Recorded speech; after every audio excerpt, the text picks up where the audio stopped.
Hello everyone, कैसे हैं आप सब। मैं प्रीति ढुल टेटगोल चैनल पर आपका स्वागत करती हूं। आज की हमारी इस वीडियो के में हम सीडीपी को रीस्टार्ट करने वाले हैं। अगर आप एचटेट का एग्जाम देने वाले हैं तो चाहे आप एचटेट का री एग्जाम देने वाले हैं, यानी वो बच्चे हैं जिन्होंने 2025 का एग्जाम दिया था लेकिन किसी वजह से वो क्लियर नहीं हो पाया, या फिर आप वो बच्चे हैं जो 2026 के लिए तैयारी कर रहे हैं, दोनों के लिए ही ये वीडियो इंपॉर्टेंट रहने वाली है। उसके बावजूद अगर आप टेट का कोई एग्जाम देने वाले हैं जहां पर सीडीपी पूछी जाती है, उन सब के लिए भी ये इक्वल इंपॉर्टेंट रहने वाली है। आज के हमारे इस टॉपिक के अंदर हम पियाजे और वाइगोत्स्की के पीवाईक्यू करेंगे और इन पीवाईक्यू के द्वारा ही पूरे के पूरे पियाजे और वाइगोत्स्की को समझेंगे। तो अब हम स्टार्ट करते हैं आज का हमारा फर्स्ट क्वेश्चन। आज का जो हमारा फर्स्ट क्वेश्चन है ये क्या कहता है, पियाजे believed that children construct knowledge through. जो पियाजे हैं उनके अनुसार, किसके, पियाजे के अनुसार जो बच्चे होते हैं वो ज्ञान यानी नॉलेज का जो निर्माण करते हैं, नॉलेज का जो कंस्ट्रक्शन करते हैं वो किसके द्वारा करते हैं। तो हमें बताना है पियाजे के अनुसार जो बच्चे हैं वो अपने ज्ञान का निर्माण किसके द्वारा करते हैं। तो हमारा जो ऑप्शन है सबसे पहले आता है रोट लर्निंग। क्या बच्चे क्या करते हैं, रट रट कर चीजों को सीखते हैं, या फिर बच्चे एक्टिव इंटरेक्शन करके यानी कि सक्रिय अंतःक्रिया करके। इसमें क्या कहता है पियाजे कि ये हो सकता है कि जो बच्चे हैं वो उनका जो आसपास का वातावरण है उस वातावरण के साथ वो क्रिया करते हैं और क्रिया करके क्या करते हैं, चीजों को सीखते हैं। तो क्या ये रीजन हो सकता है, या फिर तीसरा रीजन है पुनिशमेंट, कि जो बच्चे हैं उनको पुनिशमेंट यानी दंड से डर लगता है, इस दंड से बचने के लिए ही बच्चे क्या करते हैं, अपने ज्ञान का निर्माण करते हैं। या फिर इसका रीजन है इमिटेशन ओनली, केवल अनुकरण, बच्चे क्या करते हैं सिर्फ और सिर्फ चीजों को इमिटेट करते हैं, उनकी नकल करते हैं और सीखते हैं। तो यहाँ पे हमारे जो पियाजे है ना, पियाजे के अकॉर्डिंग जो बच्चा होता है ना वो क्या करता है, वो अपने वातावरण के साथ सक्रिय अंतःक्रिया करता है और उस अंतःक्रिया के द्वारा ही क्या करता है, बच्चा अपने ज्ञान का निर्माण करता है। तो हमारा जो यहाँ पे आंसर हो जाएगा वो क्या हो जाएगा कि जो बच्चा है वो एक्टिव इंटरेक्शन करके, सक्रिय अंतःक्रिया करके क्या करता है, अपने ज्ञान का निर्माण करता है। फिर है हमारा next question, question number 2। The first stage, कौन सी पूछी है, first stage of Piaget's cognitive development is. सबसे पहले हमें ये ध्यान रखना है जो पियाजे की थ्योरी है उसका नाम क्या है। तो पियाजे की थ्योरी का नाम क्या है, कॉग्निटिव थ्योरी। कौन सी है भाई, पियाजे की थ्योरी है कॉग्निटिव डेवलपमेंट की थ्योरी। अब यहाँ पे क्वेश्चन क्या कह रहा है कि जो पियाजे का संज्ञानात्मक विकास है, यानी कि जो पियाजे का संज्ञानात्मक विकास का जो सिद्धांत है इसकी पहली अवस्था कौन सी है, यानी कि पियाजे ने अपनी फर्स्ट स्टेज कौन सी बताई है उसके संज्ञानात्मक विकास की थ्योरी के अंदर। तो क्या उसकी जो पहली स्टेज है उसका नाम प्री ऑपरेशनल है यानी कि पूर्व संक्रियात्मक है, या फिर उसकी पहली स्टेज का नाम कंक्रीट ऑपरेशनल है यानी कि मूर्त संक्रियात्मक है, या फिर पियाजे की जो पहली थ्योरी है इसका नाम सेंसोरी मोटर है यानी कि संवेदी गामक है, या फिर जो पियाजे की फर्स्ट स्टेज है उसका नाम फॉर्मल ऑपरेशनल है यानी कि औपचारिक संक्रियात्मक है। तो यहाँ पे हमें क्या करना है, इसकी पहली स्टेज बतानी है कि जो पियाजे हैं उन्होंने अपने कॉग्निटिव डेवलपमेंट के अंदर, संज्ञानात्मक विकास के अंदर जो पहली स्टेज बताई है वो कौन सी है। तो सबसे पहले हम क्या कहेंगे, जो पहली स्टेज आती है ना वो कौन सी बताई है, पियाजे ने सबसे पहली स्टेज बताई है सेंसोरी मोटर। कौन सी बताई है, सेंसोरी मोटर बताई है। फिर जो दूसरी स्टेज उन्होंने बताई है वो आती है प्री ऑपरेशनल। ये कौन सी है, ये है दूसरी स्टेज। ये कौन सी है, ये है फर्स्ट स्टेज। फिर उनकी आती है तीसरी उन्होंने कौन सी बताई है, कंक्रीट। ये कौन सी है भाई, ये इनकी थर्ड स्टेज है। कौन सी है, थर्ड स्टेज है जिसका नाम है कंक्रीट ऑपरेशनल, या फिर हम कह सकते हैं मूर्त संक्रियात्मक। फिर उनकी जो चौथी स्टेज है ना, चौथी स्टेज उन्होंने कौन सी बताई है, उन्होंने बताई है फॉर्मल ऑपरेशनल यानी कि औपचारिक संक्रियात्मक। तो ये उनकी क्या है, फोर्थ स्टेज है। तो यहाँ पे हमसे क्या पूछा गया था कि पियाजे के अकॉर्डिंग उनकी जो फर्स्ट स्टेज है वो कौन सी है। तो हम क्या कहेंगे कि जो पियाजे की फर्स्ट स्टेज है वो कौन सी है, सेंसोरी मोटर है यानी कि संवेदी गामक है। और इसका अगर हमसे टाइम पूछ लिया जाए कि भाई कौन से टाइम पीरियड को हम फर्स्ट स्टेज कहेंगे, तो जो बर्थ से 2 साल का टाइम पीरियड होता है। बर्थ से का मतलब क्या है, जो 0 से जब बच्चा क्या होता है, जब बच्चा माँ की पेट के अंदर होता है तब से लेके जो 2 साल का जो टाइम पीरियड होता है ना, इसको हम क्या कहते हैं, पियाजे का फर्स्ट स्टेज कहते हैं, पियाजे की थ्योरी का फर्स्ट स्टेज कहते हैं। ठीक है, अब आता है हमारा नेक्स्ट क्वेश्चन, क्वेश्चन नंबर 3। इसमें क्या है, object permanence, most important question, object permanence is mainly developed during, जो ऑब्जेक्ट परमानेंसी का जो कॉन्सेप्ट है ये कौन सी टाइम पीरियड के अंदर डेवलप करता है? हिंदी में क्या कहेंगे? जो वस्तु स्थायित्व है, ऑब्जेक्ट परमानेंसी को क्या कहते हैं? वस्तु स्थायित्व कहते हैं। वस्तु स्थायित्व मुख्यतः किस अवस्था में विकसित होता है? देखो यहाँ पे बोला है कि कौन सी अवस्था के अंदर ऑब्जेक्ट परमानेंसी विकसित होता है। तो क्या ये सेंसोरी मोटर के अंदर होता है, जो कि फर्स्ट स्टेज मानी जाती है, जिसे हम संवेदी गामक कहते हैं, या फिर ये प्री ऑपरेशनल स्टेज के अंदर होता है, जिसे हम पूर्व संक्रियात्मक कहते हैं, या फिर ये कंक्रीट ऑपरेशनल के अंदर होता है, जिसे हम मूर्त संक्रियात्मक कहते हैं, या फिर जो ऑब्जेक्ट परमानेंसी है वो फॉर्मल ऑपरेशन यानी कि औपचारिक संक्रियात्मक स्टेज के अंदर आता है। तो जो हमारी ऑब्जेक्ट परमानेंसी होती है ना पियाजे के अकॉर्डिंग, ये सेंसोरी मोटर के अंदर आती है। कौन सी स्टेज के अंदर आती है? जो फर्स्ट स्टेज होती है ना, इस फर्स्ट स्टेज के दौरान क्या होता है, एक बच्चे के अंदर ऑब्जेक्ट परमानेंसी का जो कॉन्सेप्ट है वो विकसित होता है, वो डेवलप होता है। यानी कि जो वस्तु स्थायित्व का जो सिद्धांत है, यानी ये जो अवस्था है ये कब विकसित होती है? ये होती है संवेदी गामक सेंसोरी मोटर के अंदर। ठीक है, इसमें क्या होता है, इसमें जो हमारा बच्चा होता है ना, ये क्या समझता है कि जो वस्तु है, जो एक ऐसी वस्तु है जो दिखाई नहीं दे रही, लेकिन दिखाई ना देते हुए भी वो वस्तु क्या है, अस्तित्व में है। मतलब एक वस्तु है जो दिखाई नहीं देती, लेकिन वो भले ही दिखाई ना दे, वस्तु वो जरूर है। जैसे कि हम छोटे बच्चों को कहते हैं ना कि कोई चीज गिरी होती है, छोटे बच्चे उसको उठा लेते हैं, तो हमें लगता है कि बच्चे जैसे उसको चोट लग जाएगी तो हम उसको ले लेते हैं और कहते हैं काको ले गई। तो शुरू में क्या होता है, जब बच्चा बिल्कुल छोटा सा होता है तब तो वो उसको मान लेता है और उस चीज को छोड़ के किसी दूसरी तरफ लग जाता है। लेकिन जैसे जैसे बच्चा थोड़ा सा बढ़ता है, जब उसके अंदर ऑब्जेक्ट परमानेंसी स्टार्ट होती है, तो बच्चा ये समझने लगता है कि चीज तो है, वस्तु तो है, लेकिन मम्मा क्या कर रही है, झूठ बोल रही है। तो अब बच्चे को समझ में आने लगता है कि जो चीज उसके सामने नहीं है, जो उसको दिखाई नहीं दे रही, वो भी वास्तव में क्या है, कहीं ना कहीं रखी हुई है। तो ये था हमारा ऑब्जेक्ट परमानेंसी का, और हमें पता होना चाहिए कब डेवलप होता है। ये सेंसोरी मोटर जो स्टेज होती है वहां पे होता है, और ये लगभग आप ये कह सकते हो जो 1.5 से 2 साल का टाइम पीरियड होता है ना, तब होता है। 0 से 1.5 में तो क्या होता है, बच्चा थोड़ा सा ना समझ नहीं पाता, लेकिन जैसे जैसे वो 1.5 से थोड़ा थोड़ा ऊपर जाता है, उसको पता चल जाता है कि जो ऑब्जेक्ट है वो कहीं ना कहीं पर है। ठीक है, फिर है हमारा नेक्स्ट क्वेश्चन नंबर 4। इसमें क्या है, प्री ऑपरेशनल स्टेज। अब यहाँ पे प्री ऑपरेशनल स्टेज के बारे में पूछा जा रहा है।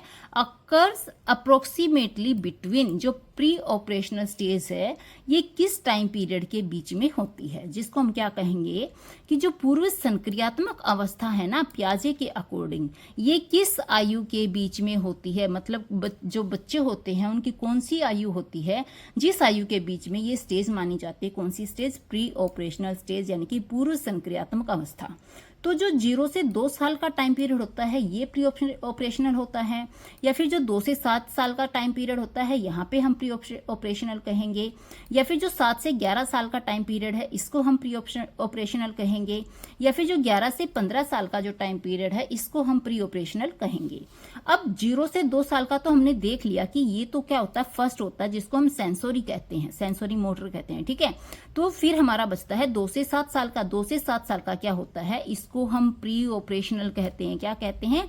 प्री ऑपरेशनल स्टेज कहते हैं। ठीक है, तो हमारी जो सेकंड स्टेज होती है ना, इस सेकंड स्टेज को ही हम क्या कहते हैं, प्री ऑपरेशनल स्टेज कहते हैं। और इसका जो टाइम पीरियड होता है वो क्या होता है, 2 से 7 साल होता है। क्या होता है ये? 2 से 7 साल होता है।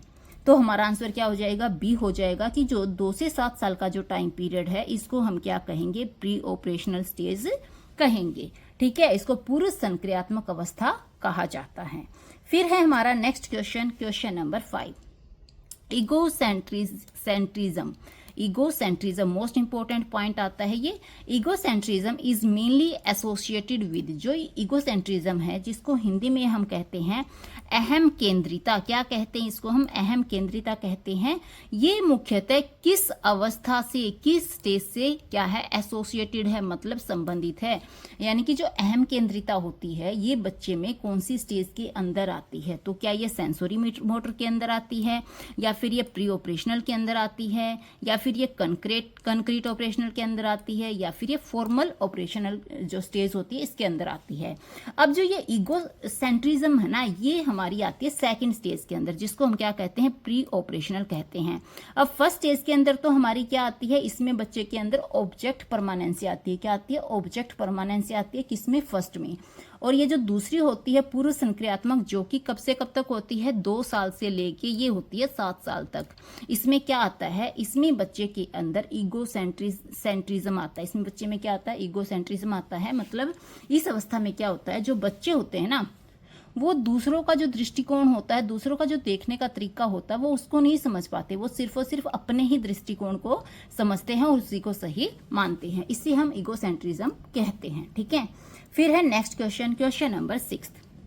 ये क्या कहता है, कंजर्वेशन डेवलप्स मेनली ड्यूरिंग, जो कंजर्वेशन का जो टाइम पीरियड है, मतलब जो कंजर्वेशन होती है, ये बच्चे के अंदर कब डेवलप होती है, किस स्टेज के अंदर डेवलप होती है, ये बताना है।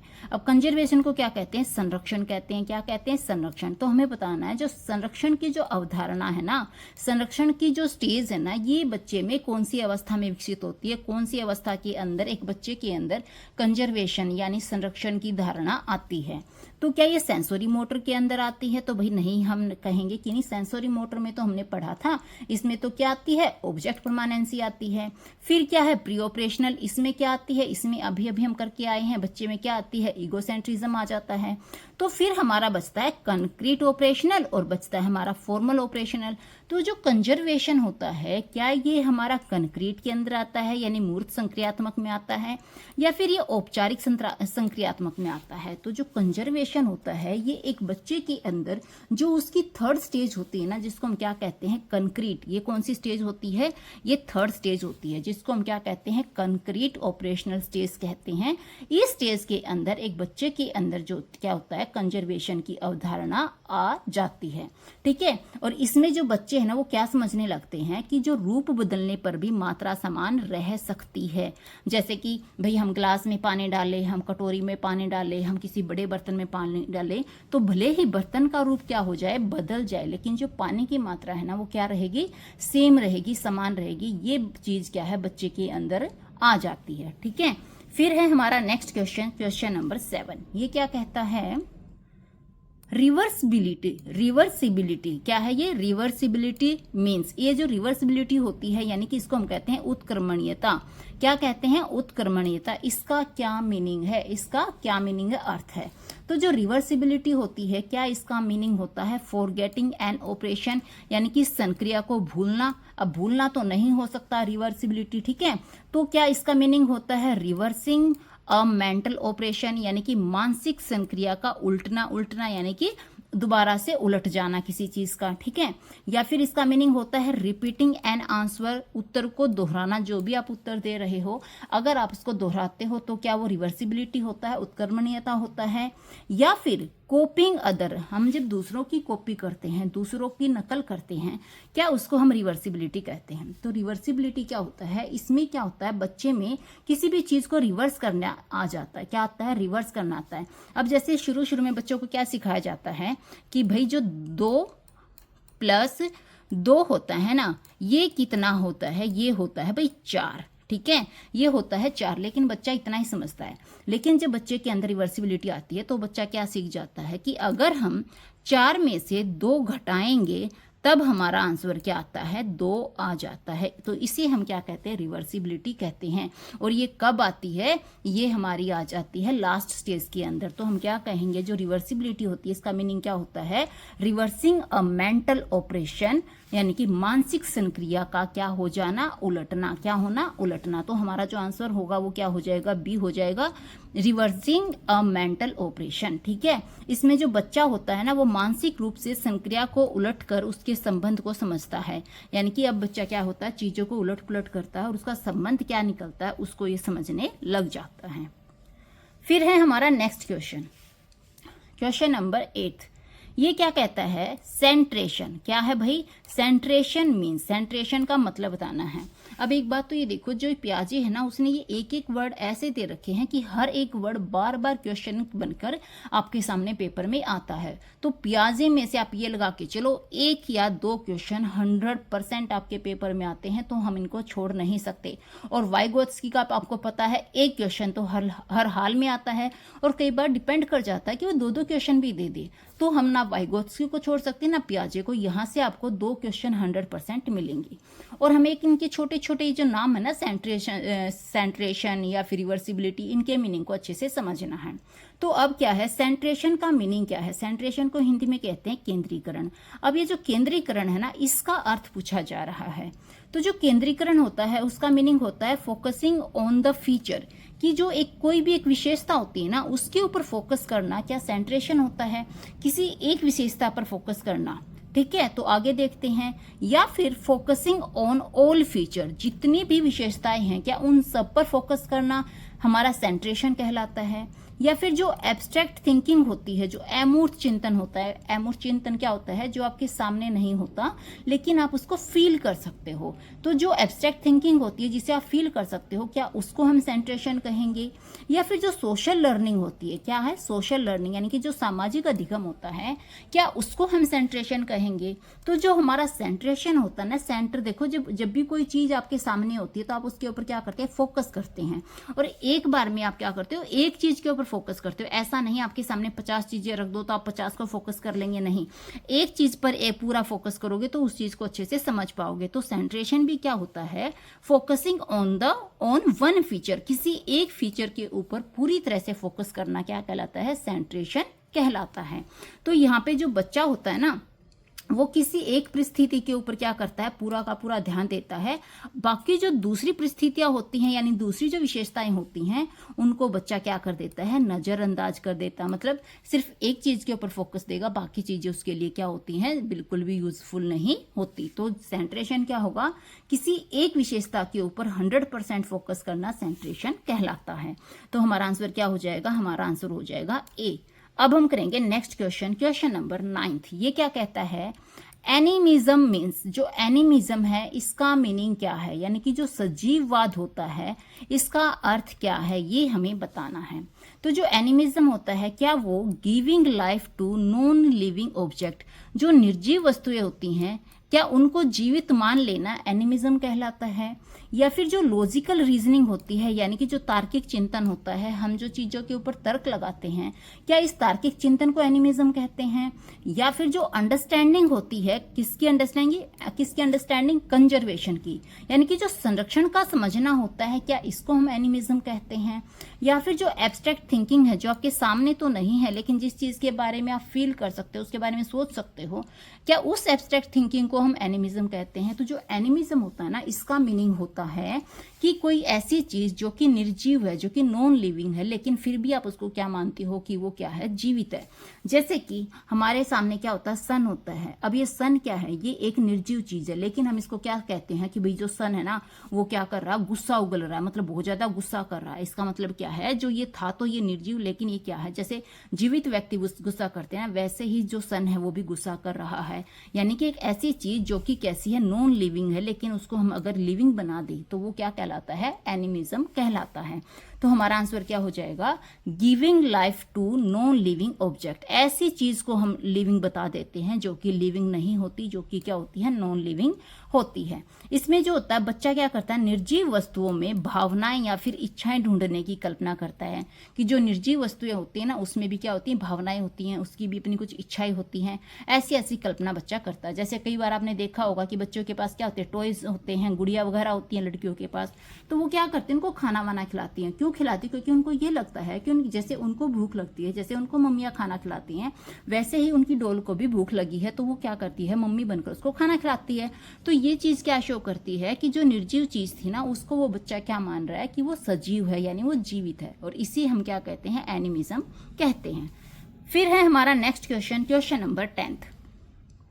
क्या कहता है? Formal operational stage begins approximately eight, जो औपचारिक संक्रियात्मक की जो अवस्था होती है, स्टेज होती है, ये किस आयु में शुरू होती है। अब देखो, इसने पूछा है कि जो फॉर्मल ऑपरेशनल स्टेज है ये किस आयु में शुरू होती है यानी बिगिन होती है, तो हमें ये बताना है कि ये कहाँ पर बिगिन होती है। क्या ये 2 साल में बिगिन होती है, या फिर जब 5 साल का बच्चा होता है क्या ये वहाँ पे बिगिन हो जाती है, या फिर जब बच्चा 7 साल का होता है तब वहाँ पे फॉर्मल ऑपरेशन स्टार्ट हो जाती है, या फिर जब बच्चा 11 साल का होता है तब बच्चे के अंदर फॉर्मल ऑपरेशनल स्टेज स्टार्ट होती है। तो जो बच्चा 11 साल का होता है ना, तब ये माना जाता है कि बच्चे के अंदर 4th स्टेज स्टार्ट हो जाती है। इसे हम कौन सी स्टेज कहते हैं? 4th स्टेज कहते हैं। तो जब बच्चा 11 साल का होता है तब हम कहेंगे कि बच्चे के अंदर कौन सी स्टेज स्टार्ट हो गई? Formal operational. कौन सी? फॉर्मल ऑपरेशनल या फिर औपचारिक संक्रियात्मक स्टेज का शुरुआत होना कहते हैं। अब जो 2 साल तक की होती है इसको हम क्या कहते हैं? ये हमारी आई थी, इसको हम कहते हैं सेंसोरी। क्या कहते हैं? सेंसोरी। फिर जो 5 वाली है इसको हम क्या कहते हैं? Pre operational. क्या कहते हैं? Pre operational. फिर 7 वाली को हम क्या कहते हैं? यहाँ से कौन सी स्टार्ट होती है? कंक्रीट। और 11 से कौन सी होती है? फॉर्मल। कौन सी होती है? फॉर्मल। तो हमें ये बार बार इसलिए रिवाइज करवा रही हूँ क्योंकि कई बार क्या होता है, डायरेक्ट पूछ लिया जाता है कि इस टाइम पीरियड में कौन सी स्टेज होती है, या फिर इनको क्या करना है, हमें सीधा करके लगाना है कि पहले नंबर पे कौन सी है, दूसरे पे कौन सी, तीसरे पे कौन सी। इसलिए हमें इनको क्या है, बार बार रिवाइज करना है ताकि हम इनको ध्यान रखें कि कौन से नंबर पर कौन सी स्टेज आती है। ठीक होता है। फिर जो हमारी फॉर्मल ऑपरेशनल स्टेज होती है ना, इस अवस्था में अमूर्त, तार्किक और जो काल्पनिक चीजें होती है ना, बच्चा क्या करता है, उनके बारे में सोचने लगता है। मतलब अब बच्चे का दिमाग इतना बढ़ने लग जाता है कि जो चीजें उसके सामने होती है उन चीजों को लेके वो कल्पनाएं करने लग जाता है, उनको लेके तर्क करने लग जाता है। और चीजें उनके सामने नहीं होती उनके बारे में भी वो क्या करता है, सोचने लगता है, और उनसे रिलेटेड वो तर्क भी करना स्टार्ट कर देता है। कब? 4th स्टेज के अंदर। फिर है हमारा नेक्स्ट क्वेश्चन, क्वेश्चन नंबर 11। ये क्या कहता है? Hypothetical deductive reasoning is associated with. जो हाइपोथेटिक डिडक्टिव रीजनिंग होती है ये किससे एसोसिएटेड है, मतलब किससे संबंधित है। अब इसको हिंदी में क्या कहेंगे? प्रीकल्पनात्मक निगमनात्मक तर्क जो होता है वो किससे संबंधित है। अब प्रीकल्पनात्मक का मतलब कल्पनाएं करना। क्या करना? कल्पनाएं करना। कल्पनाएं बच्चा कहाँ करता है? क्या ये सेंसोरी मोटर के अंदर करेगा? नहीं भाई, यहाँ पे तो नहीं करेगा। तो क्या ये प्री ऑपरेशनल के अंदर करेगा? नहीं भाई, 2nd स्टेज में भी नहीं करेगा। तो क्या ये यहाँ पे कंक्रीट में करेगा? अब कंक्रीट में क्यों नहीं करेगा? क्योंकि कंक्रीट स्टेज वो होती है जिसमें जो चीजें बच्चे के सामने होती है ना, बच्चा सिर्फ उसके बारे में सोचता है। लेकिन प्री कल्पनात्मक में क्या होता है, जो चीजें बच्चे के सामने नहीं होती ना, बच्चा उसके बारे में भी क्या करता है, कल्पना करता है। यानी कि जो हमारी 4th स्टेज है, ऑपरेशनल फॉर्मल ऑपरेशनल स्टेज, जो ये 4th स्टेज होती है ना, इसके अंदर बच्चा क्या करता है, हाइपोथेटिकल डिडक्टिव रीजनिंग करना स्टार्ट कर देता है। तो हमारा जो आंसर होगा वो क्या हो जाएगा? डी हो जाएगा, फॉर्मल ऑपरेशनल स्टेज यानी औपचारिक संक्रियात्मक अवस्था। इसमें क्या होता है, इसमें बच्चा अब किशोर हो जाता है। क्या हो जाता है? किशोर। किशोर का मतलब क्या होता है? एडोलसेंट, यानी कि बच्चा अब क्या होता है, बड़ा हो जाता है। तो जो किशोर होते हैं, जो एडोलसेंट होते हैं, उनकी जो काल्पनिक परिस्थितियां हैं, उनकी जो तर्क करने की शक्तियां हैं, जो कल्पनाएं करने की शक्तियां हैं, ये भी क्या करती हैं, अब बढ़ती चली जाती हैं। यानी कि अब बच्चे क्या है, कल्पनाएं करने लग जाते हैं और तर्क करना भी स्टार्ट कर देते हैं। ठीक है। फिर है हमारा next question 12th। A schema is, यहाँ पे पूछा जा रहा है ये स्कीमा क्या है। मोस्ट इंपोर्टेंट वर्ड है स्कीमा। स्कीमा क्या है? तो जो स्कीमा है, क्या एक रिवॉर्ड को, एक पुरस्कार को हम स्कीमा कहते हैं, या फिर एक मेंटल फ्रेमवर्क जो होता है, यानी कि जो मानसिक ढांचा होता है, क्या इसको हम स्कीमा कहते हैं, या फिर किसी को जो पनिशमेंट दी जाती है, दंड दिया जाता है, क्या इसको हम स्कीमा कहते हैं, या फिर जो फिजिकल स्किल होती है, यानी कि जो शारीरिक कौशल होते हैं, क्या इसको हम स्कीमा कहते हैं। तो जो स्कीमा होता है ना, ये एक ऐसी पिक्चर होती है किसी भी चीज को लेके, जब आप उस चीज का नाम लेते हैं या कोई दूसरा उस चीज के बारे में आपको बताता है, तो जल्दी से क्या होता है, उस चीज की फोटो आपके दिमाग में बनना स्टार्ट हो जाता है। और जिस चीज को सुन के कोई फोटो आपके दिमाग में बने, उसको हम क्या कहते हैं, स्कीमा कहते हैं। क्या कहते हैं, स्कीमा कहते हैं। तो जो हमारा आंसर हो जाएगा वो क्या हो जाएगा, सेकंड हो जाएगा, कि जो स्कीमा होता है ये एक मेंटल फ्रेमवर्क होता है, एक मानसिक ढांचा होता है, जो कि क्या होता है, जब भी हम किसी चीज, अब जैसे मान लो मैं चॉकलेट का नाम लूं, तो जैसे ही मैं चॉकलेट का नाम लूंगी वैसे ही आपके दिमाग में क्या होगा, एक पिक बननी स्टार्ट हो जाएगी। ये पिक क्या है, ये स्कीमा है। क्या है, ये स्कीमा है। फिर है हमारा नेक्स्ट क्वेश्चन। ठीक है। अब नेक्स्ट क्वेश्चन क्या कहता है, एसिमिलेशन मीन्स, जो एसिमिलेशन होता है इसका क्या मीनिंग है। अब एसिमिलेशन मोस्ट इंपॉर्टेंट वर्ड है। एसिमिलेशन को कहते हैं आत्मसातीकरण। क्या कहते हैं, आत्मसातीकरण कहते हैं। तो इसका अर्थ बताना है कि भाई एसिमिलेशन का मीनिंग क्या होता है, आत्मसातीकरण का मीनिंग क्या होता है। यानी कि इसके जो आंसर हैं, क्या इसका फर्स्ट होगा, चेंजिंग एंड एग्जिस्टिंग स्कीमा, जो मौजूद स्कीमा होता है एक इंसान के अंदर, जो मौजूद है उसके अंदर, दिमाग के अंदर जो स्कीमा होता है, क्या उस स्कीमा का बदलना एसिमिलेशन कहलाता है। मतलब जो दिमाग में जो मौजूद स्कीमा है अगर हम उसको बदल देंगे तो क्या वो एसिमिलेशन हो जाएगा।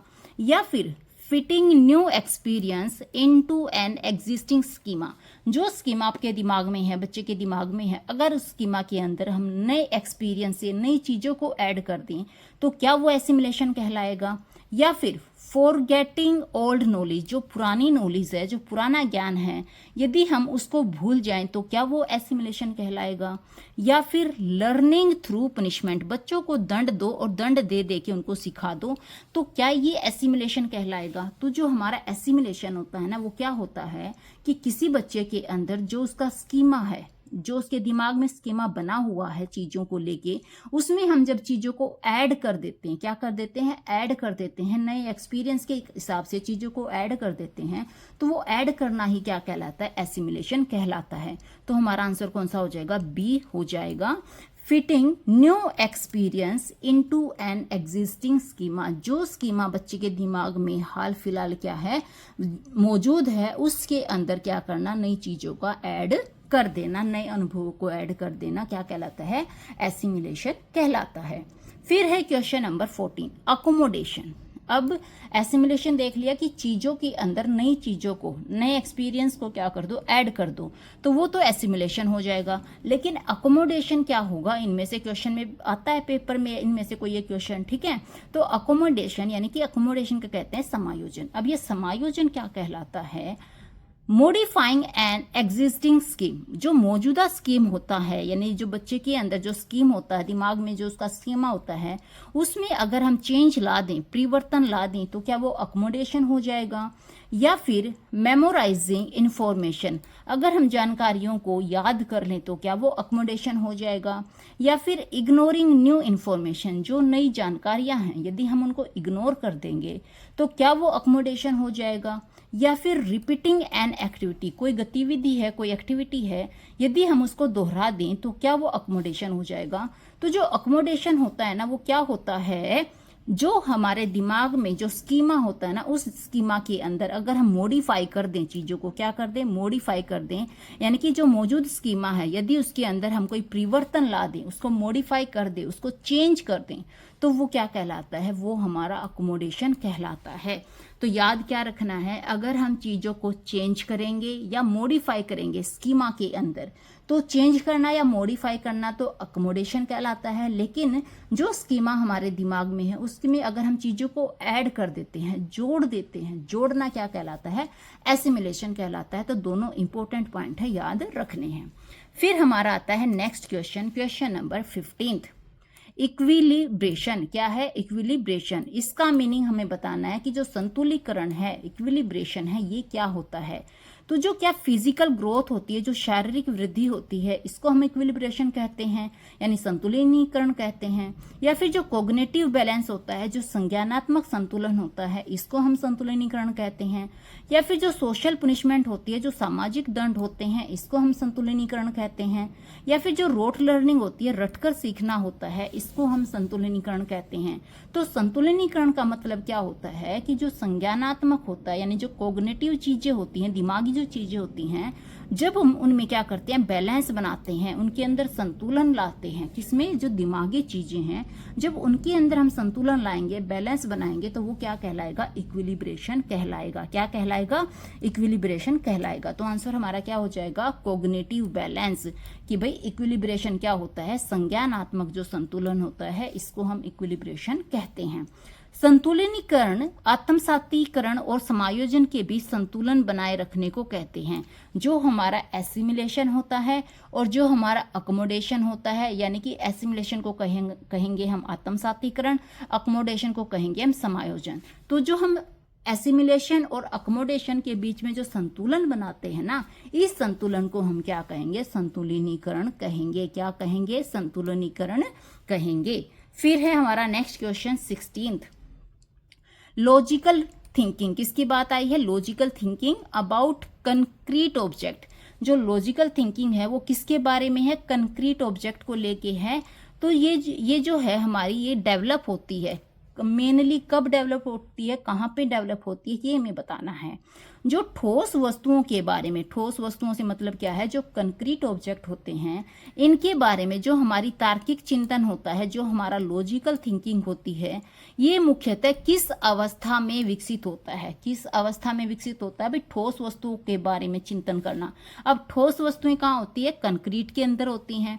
तो हमारा आंसर क्या सेंसरी मोटर होएगा? नहीं होएगा भाई। क्या प्री ऑपरेशनल होगा? नहीं होगा। अब कंक्रीट होगा, क्योंकि जो कंक्रीट ऑपरेशनल होता है ना, इसमें ही क्या होता है? जो ठोस चीजें होती हैं, जो ठोस ऑब्जेक्ट होते हैं, जो कि हमारे सामने होते हैं, उस चीज के बारे में हम क्या करते हैं? तर्क करते हैं। अब फॉर्मल में क्या होता है? इसको हम एब्स्ट्रैक्ट चीजों के बारे में सोचते हैं, मतलब जो चीजें हमारे सामने नहीं होती उन चीजों के बारे में जब हम कल्पनाएं करते हैं, सोचते हैं, वो फॉर्मल होता है। तो जो चीजें हमारे सामने हैं, जो ठोस वस्तुएं हमारे सामने हैं, वो कौन सी स्टेज में आता है? वो कंक्रीट ऑपरेशनल के अंदर आता है। ठीक है।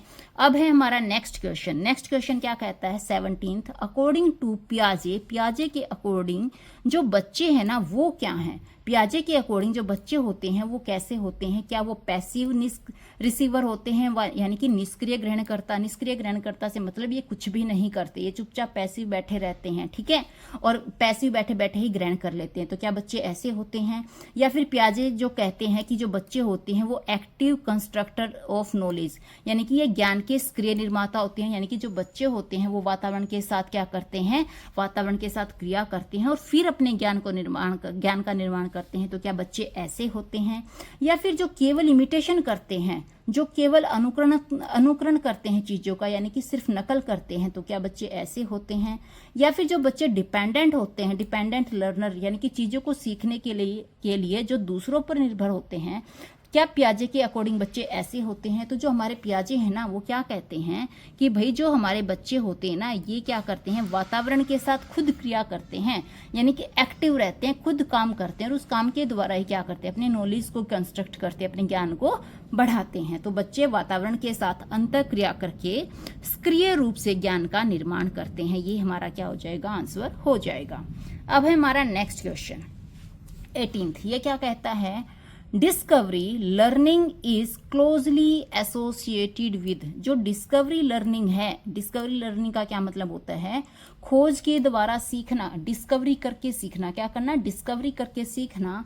ये किससे संबंधित है? तो जो डिस्कवरी करके सीखना, खोज करके जो सीखना होता है, ये किससे संबंधित है? तो क्या पियाजे के द्वारा खोज करके सीखा जाता है, या स्किनर के द्वारा खोज करके सीखा जाता है, या पावलोव के द्वारा खोज करके सीखा जाता है, या थॉर्नडाइक के द्वारा? तो हमारे पियाजे कहते हैं कि जो बच्चे होते हैं ना वो क्या करते हैं? वातावरण के साथ क्रिया करते हैं, मतलब वो डिस्कवरी करते हैं और डिस्कवरी करके ही सीखते हैं। तो ये लाइन किसके द्वारा होगी? पियाजे के द्वारा होगी। पियाजे ने सीखने में क्या कहा है? खोज और अन्वेषण पर ध्यान दिया है। डिस्कवरी यानी डिस्कवरी करके लर्निंग करने पे बात किसने की है? पियाजे ने की है। फिर है क्वेश्चन नंबर 19th। ये क्या कहता है? विच इज नोट, यहाँ पे नोट आया है और एस्टेट वाले नोट के क्वेश्चन यूज करते हैं।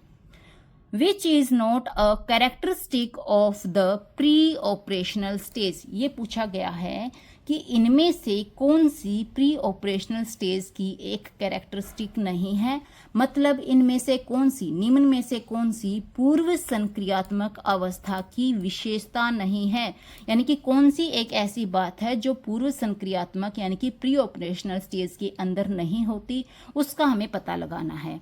तो क्या प्री ऑपरेशनल स्टेज के अंदर इगोसेंट्रिज्म नहीं होती, यानी अहम केंद्रिता नहीं होती, या फिर इसके अंदर एनिमिज्म नहीं होता, यानी सजीववाद नहीं होता, या फिर इसके अंदर सेंट्रेशन नहीं होता, यानी कि केंद्रीकरण नहीं होता, या फिर इसके अंदर कंजर्वेशन यानी कि संरक्षण नहीं होता? तो एक जो छोटा बच्चा होता है ना, प्री ऑपरेशनल स्टेज का कौन सी स्टेज होती है, ये सेकंड होती है।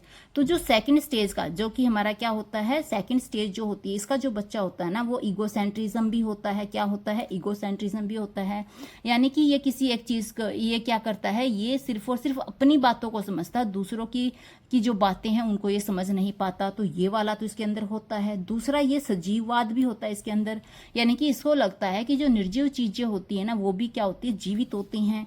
अब जो छोटा बच्चा होता है जो कि 2 से 7 साल वाला है, ये क्या है, ये सेकंड स्टेज वाला है, उसको उसमें के अंदर सेंट्रेशन भी होता है। क्या होता है, सेंट्रेशन भी होता है, यानी ये बच्चा किसी एक चीज के ऊपर फोकस करता है। हर किसी चीज से मतलब नहीं है, सिर्फ एक पे फोकस करेगा और 100% करेगा। लेकिन एक जो छोटा बच्चा होता है ना, उसमें कंजर्वेशन नहीं होती।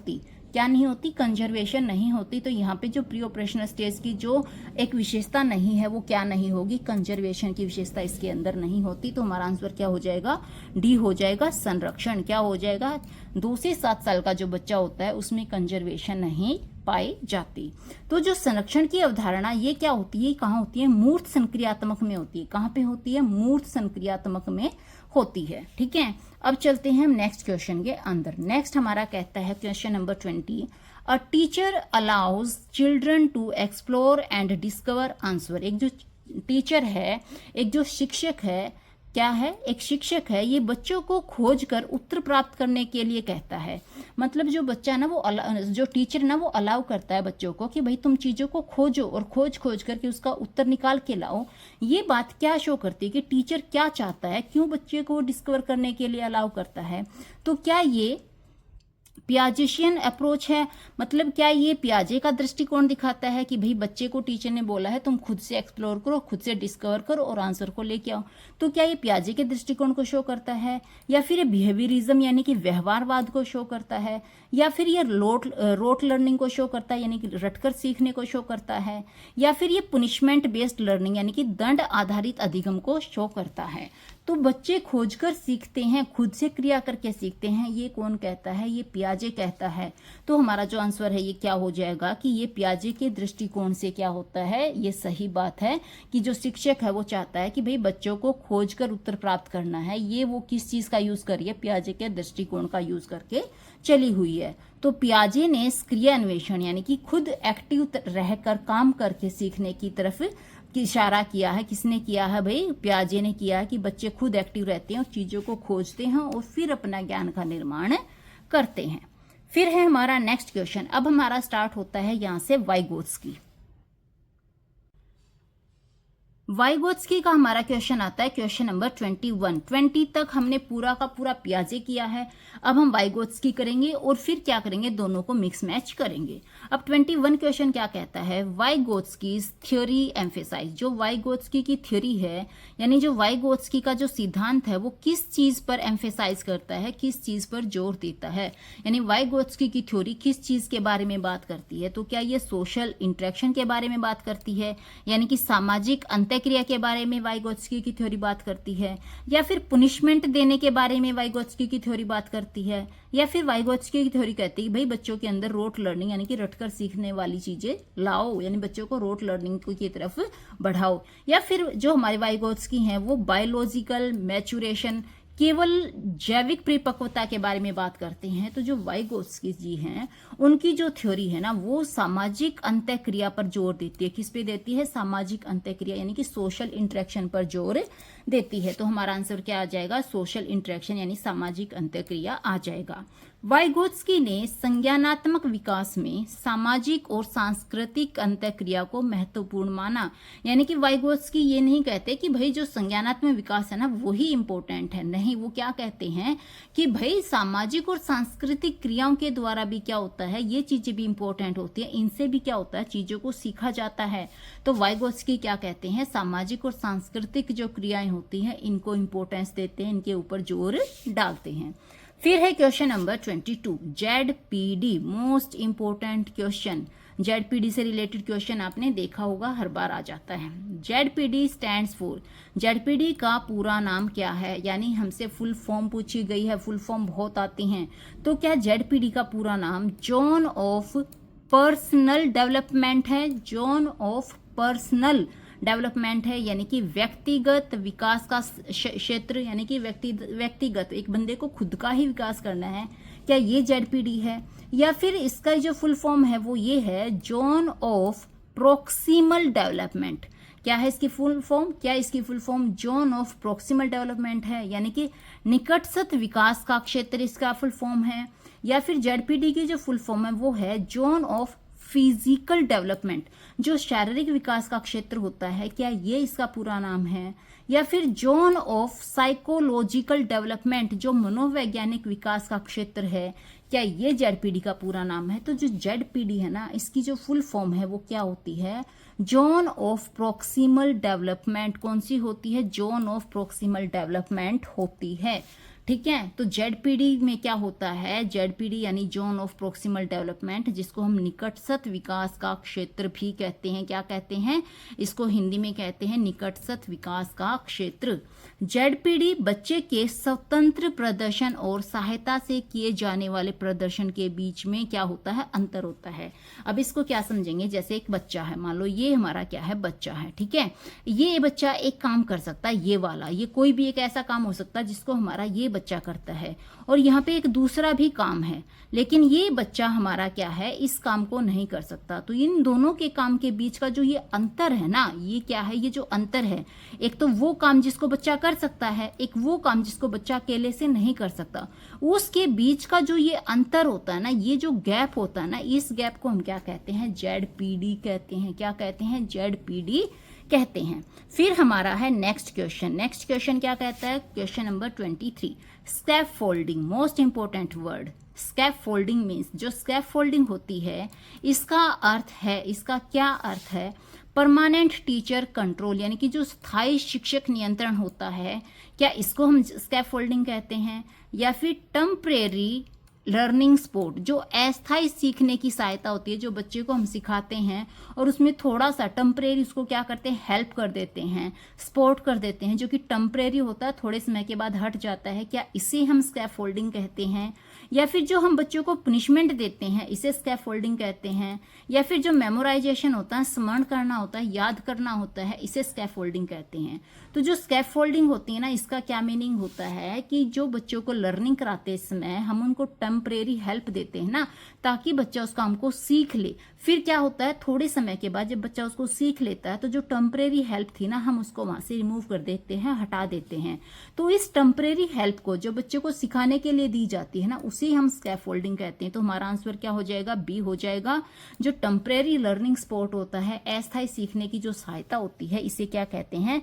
स्कैफोल्डिंग कहते हैं। ठीक है, जैसे जैसे शिक्षार्थी यानी जो हमारा विद्यार्थी है, जो हमारा स्टूडेंट है, वो सक्षम होता जाता है किसी काम को धीरे धीरे करने में, जैसे जैसे वो सक्षम होता जाता है, वैसे वैसे इस हेल्प को क्या किया जाता है? हटा दिया जाता है। तो आंसर क्या हो जाएगा? बी हो जाएगा। फिर है क्वेश्चन नंबर 24। ये क्या कहता है? अकॉर्डिंग टू वाइगोत्स्की के according cognitive development is strongly influenced by. Vygotsky के अनुसार जो कोग्निटिव डेवलपमेंट है, यानी कि जो संज्ञानात्मक विकास है, ये किससे अधिक प्रभावित होता है? किससे ये सबसे ज्यादा प्रभावित होता है? तो क्या हमारे वाइगोत्स्की कहते हैं कि जो सोशल इंटरेक्शन होता है, क्या इससे संज्ञानात्मक विकास ज्यादा प्रभावित होता है? या जो हेरिडिटी होती है किसी बच्चे की, इससे हमारा संज्ञानात्मक विकास ज्यादा प्रभावित होता है? या अगर हम बच्चों को दंड देंगे तो उससे हमारा संज्ञानात्मक यानी कि कोग्निटिव डेवलपमेंट ज्यादा प्रभावित होगा? या फिर जो ट्रायल एंड एरर है, केवल प्रयास और त्रुटि जो है, इससे ये क्या है? ज्यादा प्रभावित होता है।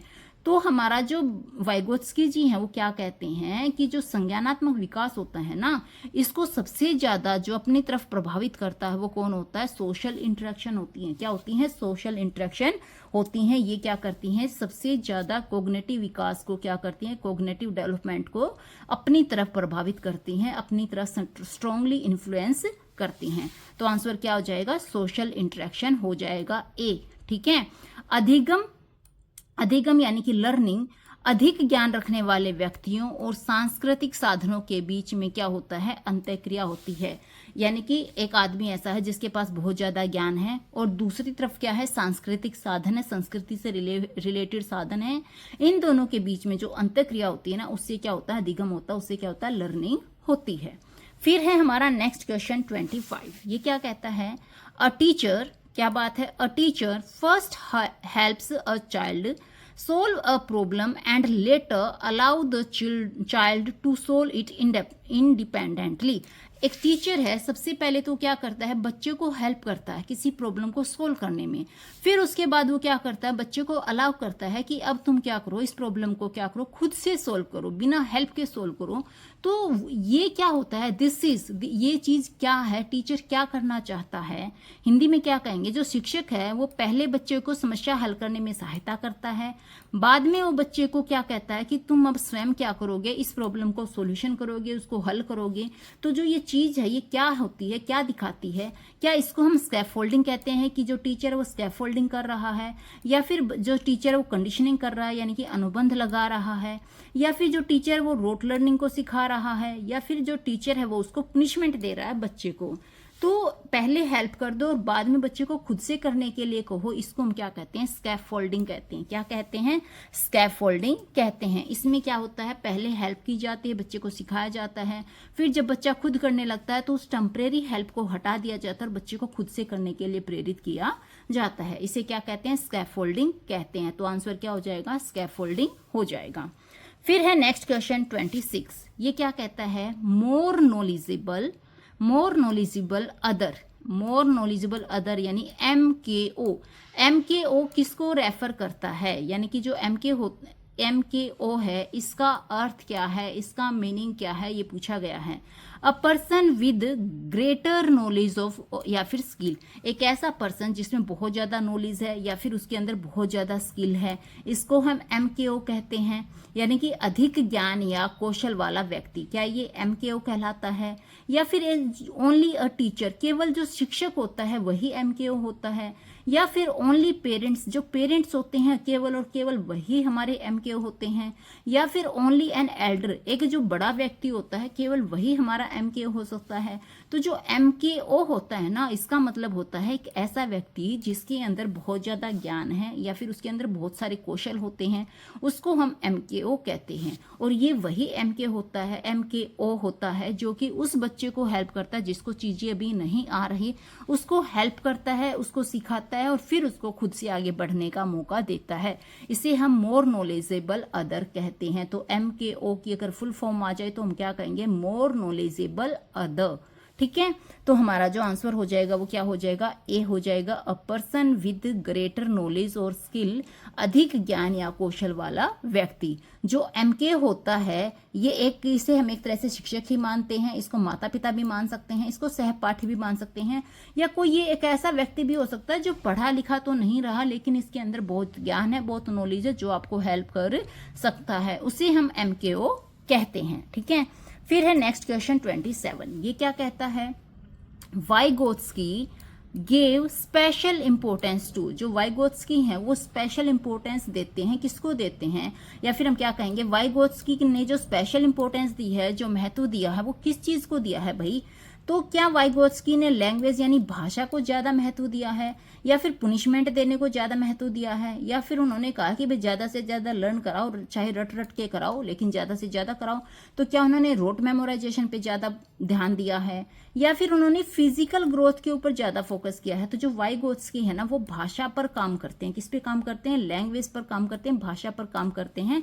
तो हम क्या कहेंगे, जो वाइगोत्स्की जी हैं उन्होंने सबसे ज्यादा ध्यान किस पे दिया है, लैंग्वेज पे दिया है, भाषा के ऊपर दिया है। भाषा चिंतन और अधिगम का एक महत्वपूर्ण सांस्कृतिक साधन है। जो भाषा होती है ना उसके द्वारा चिंतन भी किया जा सकता है, मतलब चीजों को सोचा भी जाता है। अगर हमें भाषा ही नहीं आएगी तो हम चिंतन कैसे करेंगे, समझेंगे कैसे, किसी चीज के बारे में सोचेंगे कैसे। तो जो भाषा होती है ना वो चिंतन और अधिगम जो होता है यानी लर्निंग होती है, उनका क्या होता है, एक महत्वपूर्ण सांस्कृतिक साधन है। बिना भाषा के ना हम चिंतन कर सकते हैं और ना ही हम चीजों का अधिगम कर सकते हैं, यानी चीजों को लर्न कर सकते हैं।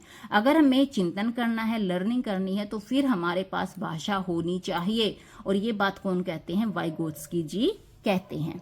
फिर है next question number 28। Private speech helps children in, जो प्राइवेट स्पीच है, ये वर्ड याद रखना है, जो प्राइवेट स्पीच है ये बच्चों की हेल्प करती है, यानी कि इसको हम हिंदी में क्या कहेंगे, जो निजी वाणी है ना, प्राइवेट स्पीच है ना, ये बच्चों की हेल्प करती है। लेकिन किस में हेल्प करती है, ये हमसे पूछा गया है। तो जो प्राइवेट स्पीच है, क्या ये सेल्फ रेगुलेशन यानी आत्म नियमन में हेल्प करती है, या फिर ये फिजिकल ग्रोथ करवाने में हेल्प करती है, या फिर पनिशमेंट देने में हेल्प करती है, या फिर केवल और केवल जो मेमोराइजेशन है, जो रटना है, क्या इसमें हेल्प करती है। तो जो हमारी प्राइवेट स्पीच होती है ना, ये सेल्फ रेगुलेशन आत्म नियमन में हेल्प करती है, सेल्फ रेगुलेशन में हेल्प करती है। आपने देखा होगा, जैसे हम कई बार बैठे होते हैं, खुद से ही बातें करते हैं, तो जो हम अंदर ही अंदर मन में कुछ कुछ बातें बोलते रहते हैं, किसी को चाहे अच्छा कहें चाहे बुरा कहें, जब मन मन में कुछ कुछ बोलते रहते हैं, वो क्या कहलाती है, प्राइवेट स्पीच। यानी कि जो हमारी अपनी पर्सनल बातें होती, प्राइवेट बातें होती हैं, उसे हम क्या कहते हैं, प्राइवेट स्पीच कहते हैं। और ये बंदा अपने मन के अंदर ही करता है। ठीक है, तो हमारा आंसर क्या हो जाएगा, जो प्राइवेट स्पीच है ये बच्चों में किस चीज में हेल्प करती है, बच्चों के सेल्फ रेगुलेशन में, आत्म नियमन में हेल्प करती हैं। बच्चे अपने कार्यों को निर्देशित और नियंत्रित करने के लिए निजी वाणी का प्रयोग करते हैं। यानी कि बच्चे अपने आप को क्या करते हैं, खुद से ही क्या करते रहते हैं, आज्ञा देते रहते हैं, खुद से अपने आप को कंट्रोल करने के लिए वो क्या करते हैं, प्राइवेट स्पीच की हेल्प लेते हैं। मतलब खुद से ही बातें करते रहते हैं और अपने आप को क्या करते रहते हैं, बताते रहते हैं कि आगे ये करना, आगे ये करना, ऐसा करने से गलत हो गया, ऐसे करने से ऐसे हो जाएगा। ठीक है, फिर है नेक्स्ट क्वेश्चन है हमारा 29th। ये क्या कहता है, which classroom activity best reflect Vygotsky's theory. कौन सी कक्षा गतिविधि वाइगोत्स्की के सिद्धांत को सबसे अच्छी तरह से दर्शाती है। तो हमें बताना है कि जो कक्षा विधि होती हैं, कक्षा गतिविधि होती हैं, उनमें से कौन सी कक्षा गतिविधि है जो कि वाइगोत्स्की का जो सिद्धांत होता है ना, उसको सबसे अच्छे से समझाती है।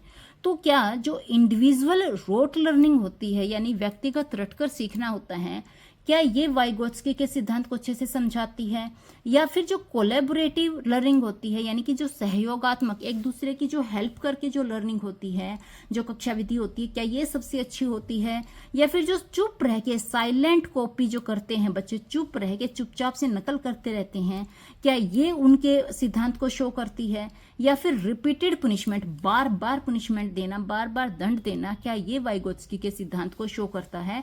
तो जो वाइगोत्स्की का सिद्धांत है ना, उसको क्या बात शो करती है कि जो कोलैबोरेटिव लर्निंग होती है, जो एक दूसरे का सहयोग करके जो अधिगम किया जाता है, जो लर्निंग की जाती है, ये हमारे वाइगोत्स्की के सिद्धांत को शो करती है। क्योंकि वाइगोत्स्की यही कहता है कि अगर किसी को कोई चीज नहीं आ रही तो उसको कोलैबोरेट करो, उसको सहयोग करो, उसको स्कैफोल्डिंग करो और उसको चीजों को सिखा दो। ये सिद्धांत किसका है, वाइगोत्स्की का है। तो हमारा आंसर क्या हो जाएगा, कोलैबोरेटिव लर्निंग हो जाएगी, सहयोगात्मक अधिगम हो जाएगा। वाइगोत्स्की ने अधिगम में सामाजिक अंतःक्रिया और सहयोग पर बल दिया। वो क्या कहते हैं, चीजों को सामाजिक अंतःक्रिया से और एक दूसरे का सहयोग करके, एक दूसरे की हेल्प करके ही क्या किया जा सकता है, सीखा जा सकता है। फिर है question number 30। A child can solve a puzzle only with adult help. एक चाइल्ड, एक बच्चा है, उसको कोई पजल सोल्व करनी है, लेकिन वो क्या कर सकता है, किसी अडल्ट की हेल्प से उसको क्या कर सकता है, सोल्व कर सकता है।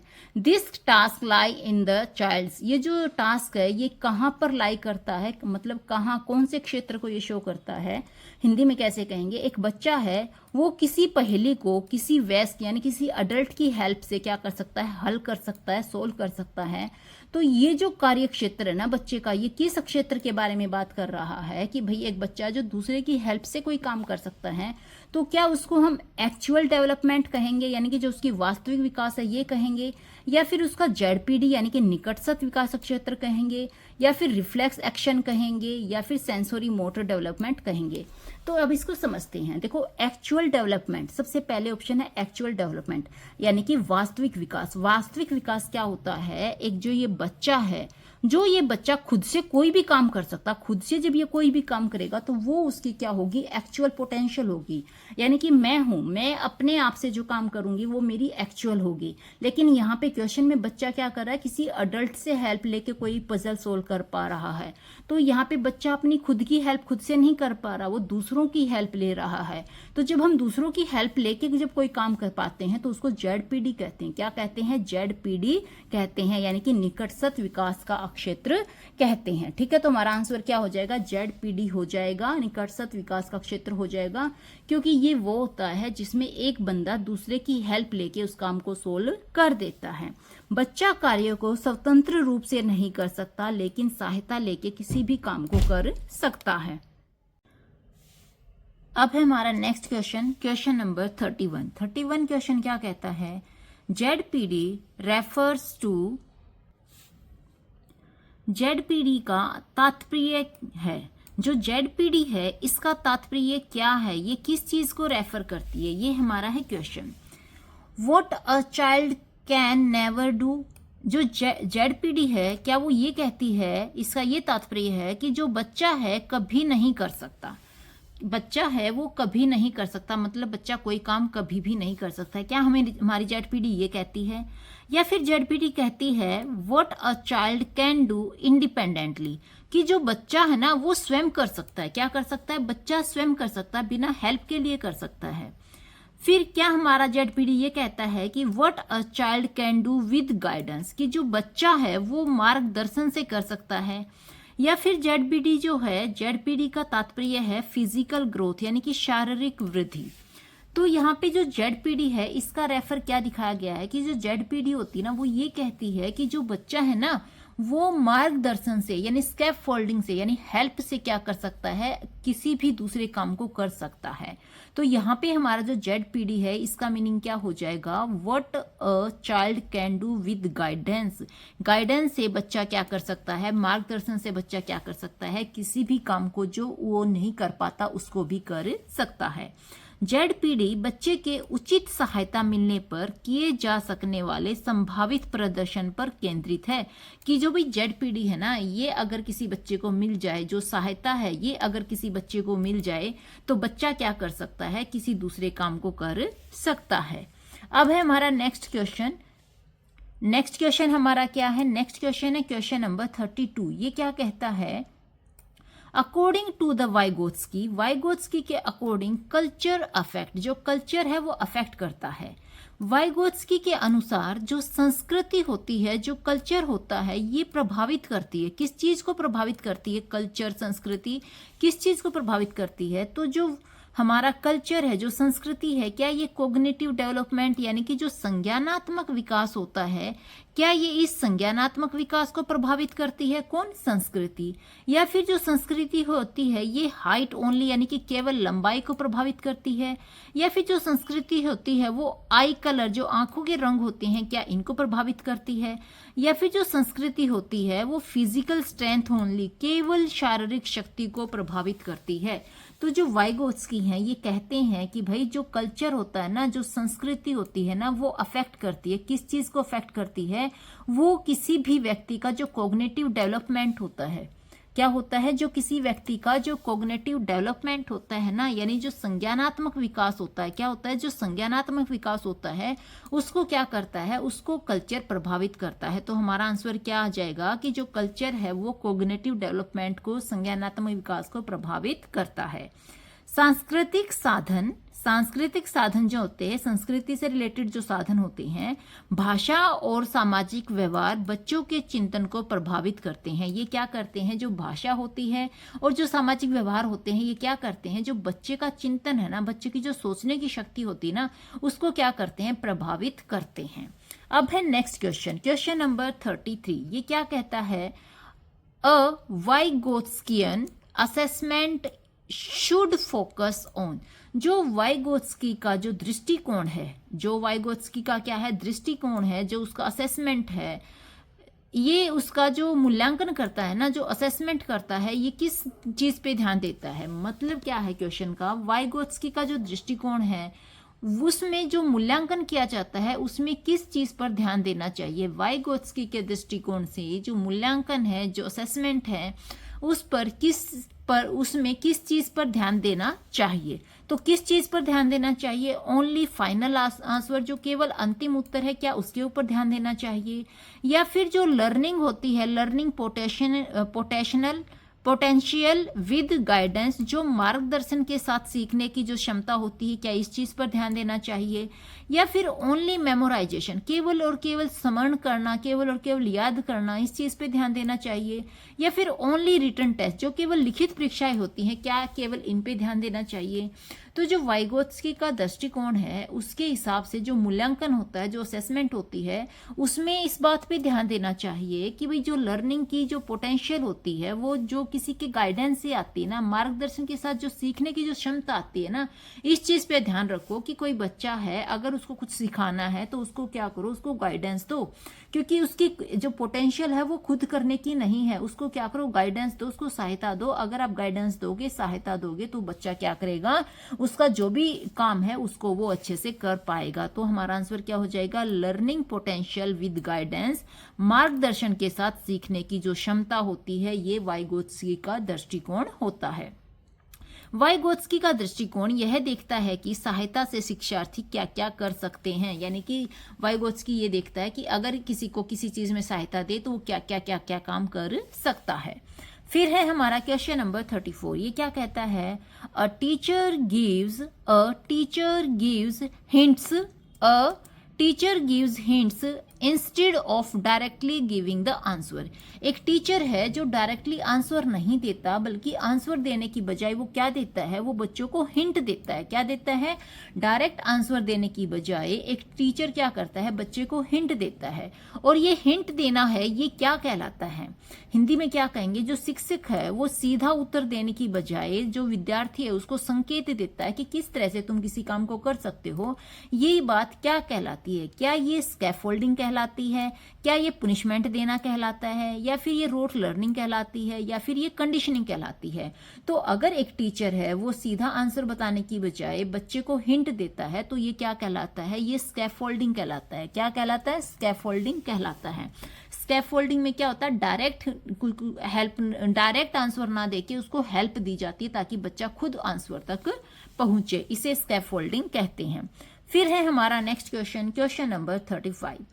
इन वाइगोत्स्कीज थ्योरी, वाइगोत्स्की की जो थ्योरी है इसमें जो लर्नर होता है, शिक्षार्थी होता है, वो क्या होता है, यानी कि जो वाइगोत्स्की का जो सिद्धांत है इसमें जो शिक्षार्थी होता है, इसके सिद्धांत में ये क्या होता है, क्या ये पैसिव होता है, मतलब निष्क्रिय होता है, यानी इसमें बच्चा कोई काम नहीं करता, बैठा रहता है, निष्क्रिय होता है, या फिर ये सोशली एक्टिव होता है, सामाजिक रूप से सक्रिय होता है बच्चा, या फिर जो बच्चा होता है वो कंप्लीटली आइसोलेटेड होता है, पूर्णतः अलग थलग होता है, बच्चा इधर उधर गिरा रहता है, उसको कोई लेना देना नहीं होता, या फिर जो बच्चा होता है वो डिपेंडेंट होता है लेकिन केवल और केवल टेक्स्ट बुक पर, केवल और केवल जो पुस्तकें होती हैं, क्या बच्चा सिर्फ और सिर्फ इन पर क्या होता है, निर्भर रहता है। तो हमारे जो वाइगोत्स्की जी है ना, ये कहते हैं कि जो बच्चा है ना वो सामाजिक रूप से कैसे सोशल एक्टिव होता है, सामाजिक रूप से सक्रिय होता है, वो अलग थलग नहीं रहता, वो सिर्फ और सिर्फ टेक्स्ट बुक पे डिपेंड नहीं रहता, वो तो क्या करता है, वो तो सामाजिक रूप से सक्रिय रहता है, सोशल रूप से एक्टिव रहता है, और फिर क्या करता है, चीजों को सीखता है। अधिगम यानी लर्निंग सामाजिक अंतःक्रिया और सांस्कृतिक अनुभवों के माध्यम से विकसित होता है। जो अधिगम होती है, जो लर्निंग होती है, वो सामाजिक अंतःक्रिया और जो सांस्कृतिक अनुभव होते हैं, जो कल्चरल अनुभव होते हैं, इनके माध्यम से क्या होता है, विकसित होता है, इनके माध्यम से डेवलप होता है, मतलब इनके माध्यम से लर्निंग होती है। फिर है हमारा क्वेश्चन नंबर 36। ये क्या कहता है, पियाजे mainly emphasized dash where as Vygotsky emphasize dash. यहाँ पे पूछा जा रहा है कि जो पियाजे हैं वो मुख्यतः डैश बात पर, जबकि जो वाइगोत्स्की हैं वो डैश बात पर जोर देते हैं। तो पियाजे किस बात पर जोर देते हैं और वाइगोत्स्की किस बात पर जोर देते हैं, ये हमें बताना है। तो जो पियाजे हैं क्या वो सोशल इंटरेक्शन पर जोर देते हैं, और जो हमारे वाइगोत्स्की हैं क्या ये इंडिविजुअल डिस्कवरी पर जोर डालते हैं। यानी कि पियाजे के अकॉर्डिंग, देखो पहले वाला ब्लैंक है तो पहले वाला आंसर जाएगा, दूसरे वाले ब्लैंक में दूसरा आंसर जाएगा। तो जो पियाजे हैं क्या वो सामाजिक अंतःक्रिया पर बल देते हैं, और वाइगोत्स्की हैं वो व्यक्तिगत खोज पर देते हैं। तो हमें पता है सामाजिक अंतःक्रिया पर पियाजे नहीं करते, ये तो वाइगोत्स्की करते हैं, और व्यक्तिगत खोज पर वाइगोत्स्की नहीं करते, ये पियाजे करते हैं। तो ये आंसर नहीं होगा। अगला दे रखा है इन्होंने हमारा इंडिविजुअल कॉग्निटिव कंस्ट्रक्शन और दूसरा है सोशल इंटरेक्शन। यानी कि क्या जो हमारे पियाजे हैं वो व्यक्तिगत संज्ञानात्मक निर्माण पर जोर देते हैं और जो वाइगोत्स्की हैं वो सामाजिक अंतःक्रिया पर जोर देते हैं। तो ये बात सही है। जो हमारे पियाजे हैं वो क्या कहते हैं कि जो व्यक्तिगत संज्ञानात्मक निर्माण होता है ना, यानी कि एक व्यक्ति खुद क्या करता है, एक बच्चा खुद क्या करता है, अपने वातावरण से क्रिया करता है और फिर क्या करता है, अपने ज्ञान का निर्माण करता है। ये बात सही है। और हमारे वाइगोत्स्की जी कहते हैं कि भाई क्या होता है, जो सामाजिक अंतःक्रिया करके ही क्या करते हैं, बच्चे सीखते हैं। तो ये सही है। अब तीसरा इन्होंने दिया था पनिशमेंट का कोई लेना देना नहीं है। रिवॉर्ड का भी यहाँ पे कोई लेना देना नहीं है। चौथा है मेमोराइजेशन। ये कोई सा भी ये नहीं कहता कि भी मेमोराइजेशन रटो, ना फिर ये दोनों के दोनों किसी तरह की कोई कंडीशनिंग लगाते हैं, यानी कि कोई अनुबंधन का ये यूज करते हैं। तो हमारा जो आंसर हो जाएगा वो हो जाएगा आंसर बी। जो पियाजे हैं वो इंडिविजुअल कॉग्निटिव किस पे, जो पियाजे हैं वो किस पर फोकस करेंगे, वो हमारे इंडिविजुअल कॉग्निटिव कंस्ट्रक्शन पर फोकस करेंगे।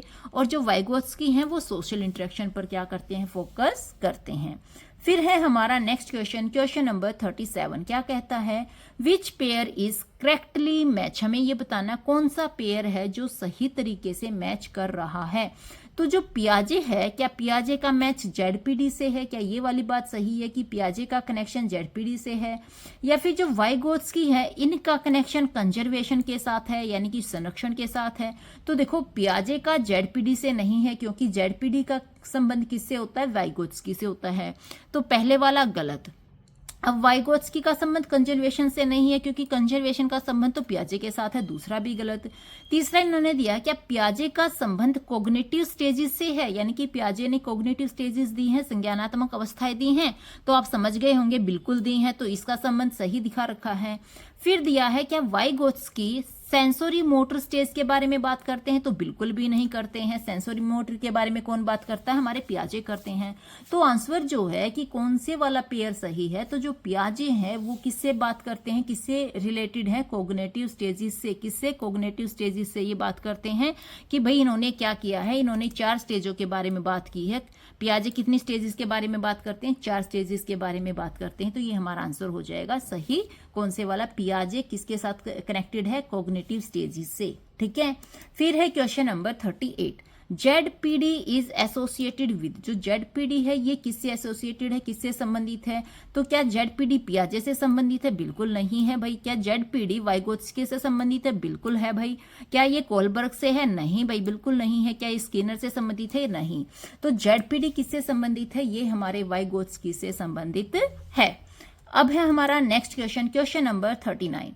Conservation is strongly associated with. जो संरक्षण है, जो कंजर्वेशन की अवधारणा है, ये किससे संबंधित है। तो संरक्षण की जो अवधारणा है, जो कंजर्वेशन है, ये हमारे किससे संबंधित है, पियाजे से है। ये वाइगोत्स्की से संबंधित नहीं है, ये बंडूरा से भी संबंधित नहीं है, ये पावलोव से भी संबंधित नहीं है। तो जो कंजर्वेशन है ये किससे संबंधित है, पियाजे से संबंधित है। तो आंसर क्या हो जाएगा, पियाजे हो जाएगा।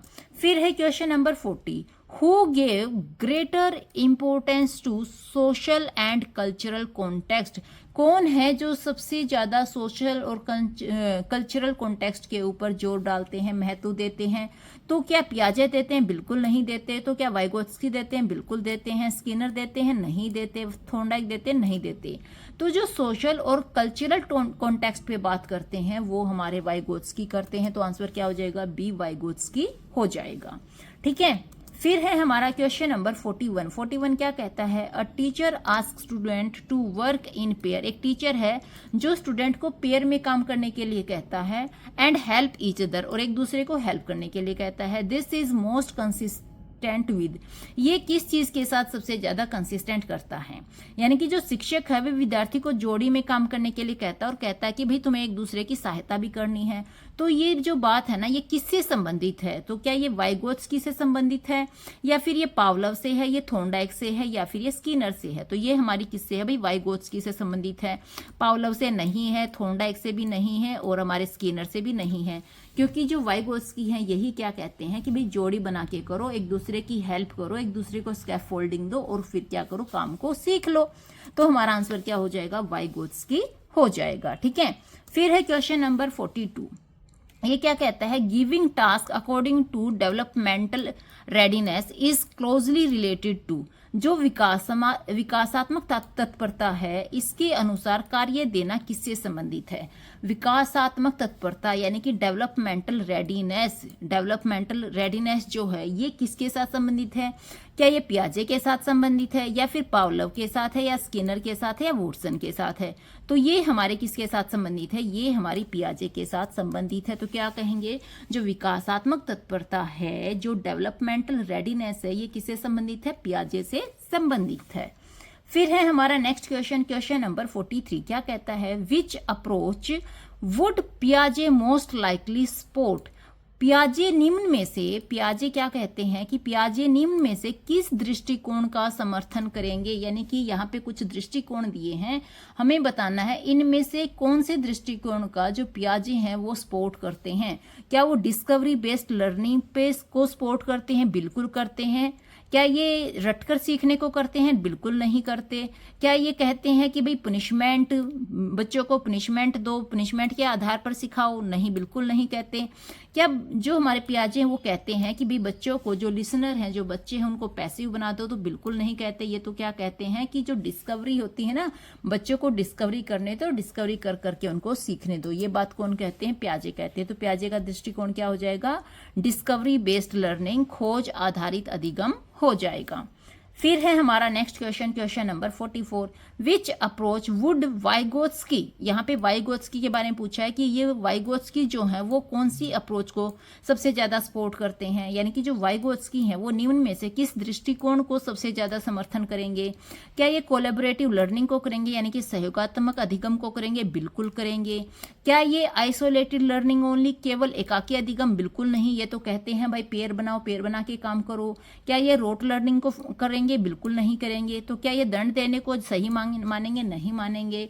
वाइगोत्स्की क्या कहते हैं? कोलैबोरेटिव लर्निंग करो, एक दूसरे से मिलकर काम करो, एक दूसरे की हेल्प करो और चीजों को अच्छे से अच्छा करना सीख लो। तो हमारा आंसर हो जाएगा कोलैबोरेटिव लर्निंग। ठीक है। फिर है हमारा क्वेश्चन नंबर 45। ये क्या कहता है? A child first perform a task with an adult and later independently। एक बच्चा है जो शुरू में तो किसी की हेल्प से, किसी अडल्ट की हेल्प से परफॉर्मेंस करता है, फिर बाद में वो क्या है? इंडिपेंडेंटली, अकेला ही किसी काम को करता है। तो ये बात क्या कहलाती है? बच्चा पहले वयस्क की सहायता से कोई काम करता है, बाद में स्वयं करता है। ये क्या कहलाता है? तो ये क्या कहलाता है? ZPD एंड स्कैफोल्डिंग कहलाता है। बिल्कुल कहलाता है। पहले दूसरों की हेल्प लो फिर अकेला करो, इसे क्या कहते हैं? ZPD कहते हैं। इसको स्कैफोल्डिंग कहते हैं। इसको संरक्षण कहेंगे? बिल्कुल नहीं कहेंगे। इसको अहम केंद्रिता कहेंगे? बिल्कुल नहीं कहेंगे। इसको सजीववाद कहेंगे? बिल्कुल भी नहीं कहेंगे। तो आंसर हो जाएगा ZPD एंड स्कैफोल्डिंग। ठीक है। फिर है क्वेश्चन नंबर 46। ये क्या कहता है? A teacher pour equal water from a short glass into a tall thin glass. A 5 years old says the tall glass has more water. This is due to। इसमें क्या कह रहा है कि एक टीचर है भाई, एक शिक्षक है, वो क्या करता है? बराबर मात्रा में पानी को छोटे गिलास से लंबे लेकिन पतले गिलास में डालता है। पहले तो पानी किस में था? छोटे गिलास में था। लेकिन टीचर क्या करता है? छोटे गिलास से पानी को क्या करता है? लंबा, एक ऐसा गिलास लेता है जो लंबा होता है, लेकिन लंबा तो है, साथ साथ पतला है। अब उस पतले गिलास में क्या करता है? टीचर पानी डालता है। ठीक है। और फिर क्या करता है? एक 5 वर्षीय बच्चा वहां पे होता है, वो कहता है कि जो लंबे ग्लास में है ना पानी है वो अधिक है, यानी कि जो छोटे ग्लास में जो पानी था वो तो कम था, अब जो छोटे ग्लास से बड़े ग्लास में पानी आ गया है, जो लंबे ग्लास में पानी आ गया है वो ज्यादा है। इसका क्या कारण है? इसका कारण क्या है? क्या बच्चे के अंदर कंजर्वेशन आ गई है इसलिए वो ये बात कह रहा है? क्या कंजर्वेशन इसका कारण है, या इसका कारण केंद्रीकरण है मतलब सेंट्रेशन है, या फिर इसका कारण रिवर्सिबिलिटी यानी कि उत्क्रमणीयता है, या फिर इसका कारण जो है वो एब्स्ट्रैक्ट है यानी कि अमूर्त तर्क है। तो एक शिक्षक ने क्या किया? एक छोटे ग्लास में से पानी लिया और उसको क्या किया? दूसरे ग्लास में डाला। दूसरा ग्लास कैसा था? पतला था और लंबा था। अब बच्चा क्या कहता है कि जो लंबे ग्लास में पानी है वो क्या है? अधिक है। इसका क्या कारण है? ऐसा उसने क्यों कहा? इसका कारण क्या है कि जो बच्चा है ना उसका एक ही जगह पे क्या है? सेंट्रेशन है। बच्चे ने एक ही जगह पे ध्यान केंद्रित किया हुआ है कि भाई जो ये चीज है ना यही ज्यादा है। फिर अगर उतनी ही चीज को दूसरी चीज में डाल दो तो बच्चा क्या करेगा? दूसरी चीजों को नहीं मानेगा। उसने तो एक ही जगह को सेंटर बनाया हुआ है, एक ही जगह पे ध्यान केंद्रित किया हुआ है, तो इसको हम क्या कहेंगे, केंद्रीकरण कहेंगे, कि दूसरी जगह बच्चा ध्यान ही नहीं देता, वो केवल और केवल एक चीज के बारे में बात करता है कि इसी ग्लास का पानी क्या है, ज्यादा है। ठीक है, फिर है question number 47। A student can not solve a difficult problem independently. एक बच्चा है जो डिफिकल्ट प्रॉब्लम होता है उसका अकेले से क्या कर सकता है, सोल्व नहीं कर सकता। इसने बोला कैन नॉट, तो वो अकेले से सोल्व नहीं कर सकता, but solves it after receiving hint. लेकिन अगर उसको कोई दूसरा हिंट दे देता है तो हिंट देने के बाद वो इसको क्या कर सकता है, सोल्व कर सकता है। दिस डेमोन्स्ट्रेट, ये बात किस चीज को शो करती है, एक विद्यार्थी है, उसको कठिन समस्या दी गई, लेकिन कठिन समस्या को वो अकेले से स्वयं से हल नहीं कर पाता, लेकिन यदि उसको संकेत मिल जाता है, संकेत मिलने के बाद वो उसको हल कर देता है, तो ये बात क्या शो करती है, क्या बात दिखाती है। तो क्या इसको हम जेडपीडी कहेंगे, बिल्कुल कहेंगे। ये बात क्या कहलाएगी, जेडपीडी कहलाएगी। ये इगोसेंट्रिज्म कहलाएगी, नहीं कहलाएगी। क्या ये अनिज्म कहलाएगा, बिल्कुल नहीं कहलाएगा। तो क्या ये कंजर्वेशन कहलाएगा, नहीं कहलाएगा। ये क्या कहलाएगा कि एक बच्चा है, उसको कठिन काम दिया, लेकिन वो पहले तो नहीं कर पाया, फिर उसको हेल्प मिल गई, हेल्प मिलने के बाद उसने उसको कर लिया, तो ये क्या कहलाएगा, जेडपीडी कहलाएगा, निकटस्थ विकास का क्षेत्र कहलाएगा। फिर है question number 48। A less skilled learner, एक ऐसा लर्नर है जो कि क्या है, लेस स्किल्ड है, is paired with a more skill, और उसने पेयर बनाया है एक ऐसे बंदे के साथ जो ज्यादा स्किल्ड है उससे। हु प्रोवाइड्स टेम्परेरी हेल्प, तो ये बताओ कि कौन होगा जो टेम्परेरी हेल्प प्रोवाइड करेगा। दिस इलस्ट्रेट, ये किस चीज को शो करता है, कम दक्ष विद्यार्थी को अधिक दक्ष सहपाठी के साथ रखा जाता है। दो बच्चे हैं, एक कम सीखा हुआ है, कम दक्ष है, दूसरा ज्यादा सीखता है, ज्यादा दक्ष है, दोनों को एक साथ रखा गया है। तो ये बताना है जो अस्थायी है, अस्थायी सदस्य देता है, ये कौन है, मतलब कौन अस्थायी सदस्य अस्थायी सहायता देगा, इसके बारे में बताना है कि ये क्या देगा। जो अस्थायी सहायता है इसे हम क्या कहेंगे, स्कैफोल्डिंग कहेंगे। और ये कौन देगा, जो अधिक दक्ष व्यक्ति है ना, सहपाठी है, ये क्या करेगा, कम दक्ष सहपाठी को क्या करेगा, स्कैफोल्डिंग देगा, उसको हेल्प देगा, सहायता देगा, और फिर उसको भी सिखा देगा। तो इसे दंड नहीं कहेंगे, इसको आत्मसातीकरण नहीं कहेंगे, इसको केंद्रीकरण भी नहीं कहेंगे। तो हमारा आंसर हो जाएगा स्कैफोल्डिंग। ठीक है, फिर है question number 49। A child calls a cow dog, एक बच्चा है वो काउ को डॉग कहता है। क्या कहता है, काउ को कहता है डॉग, बिकॉज बोथ है 4 लेग्स, क्योंकि दोनों की, डॉग हो चाहे काउ हो, दोनों की ही क्या है, 4 टांगे हैं।